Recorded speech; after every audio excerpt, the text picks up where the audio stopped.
तर मित्रांनो कसं माहिती आहे का बाकी आपण आयुष्यात किती आपल्याला आपण प्लॅन करतो की बाबा हे असं असावं हे तसं असावं पण आपल्या प्लॅनवर काय बनत असते बाग मित्रांनो आपलं आयुष्य लय छोटं आहे. तर आता बागी म्हणजे तुम्हाला काय होईल काय कधी सांगू शकत नाही आपण कारण की प्रत्येक गोष्टीत आता काळ ठरला नाही. त्या काळापर्यंत आपण म्हणजे त्या काळाला आपण सामोरं देणं आपलं म्हणजे आपलं बाकी समजू शकतो आपण कारण की कसं आहे प्रत्येक गोष्ट ही काय म्हणतात की आम्ही ब्लॉग बनवतो ब्लॉग व्हिडिओ बनवतो.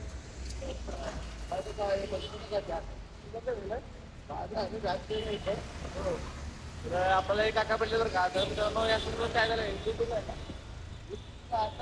तर मित्रांनो याचा युट्यूब चॅनल आहे आपण तो चॅनल सर्च करू 2 मिनिटात चला चॅनल सांगितलंय तर काय नाव आपलं चॅनल रपून सावंत बाबा.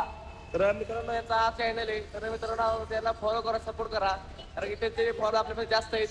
1000 म्हणजे आता ते जास्त 2000 फॉलोअर्स होतील काही दिवसांनी तर मित्रांनो तर आता आपण आता जाऊ मस्तपैकी बघा मित्रांनो एवढ्या म्हातारपर्यंत सुद्धा त्यांनी युट्यूब चॅनल खोललाय तर मला सांगायचं आहे की हीच आहे की आपण कसं आहे पेलं नाही पाहिजे डेअरिंग केलं पाहिजे कारण की डेअरिंग करायचं वय कुठलं नसतं रे कारण आता आपलं बघा आता 18 ते 25 आपण काय करतो बाबा हे करायचं ते करायचं काय नसतंय कारण की कसं माहिती आहे का तुम्ही आता औषध बघा म्हणजे आता त्या बाबाचं वय नाही म्हणलं तरी 70-75 आरामात वय असेल म्हणजे त्या वयात त्यांनी युट्यूब चॅनल खोललाय आणि त्यांचे सबस्क्रायबर सुद्धा जास्त आहेत तर मला सांगायचं एवढं आहे की तुम्ही तिथं भावनं कसं माहिती का म्हणजे तुम्ही प्रयत्न करा तुम्हाला यश मिळत राहतं कारण की मला चॅनल भेटून एवढं भारी वाटलं ना कारण की त्यांचं यावं एवढं चॅनल युट्यूब चॅनल तर मित्रांनो मला कमेंट करून नक्की सांगा की तुम्हाला माझा व्हिडिओ कसा वाटला तर आपण पुढे पुढच्या व्हिडिओमध्ये चला जय महाराष्ट्र.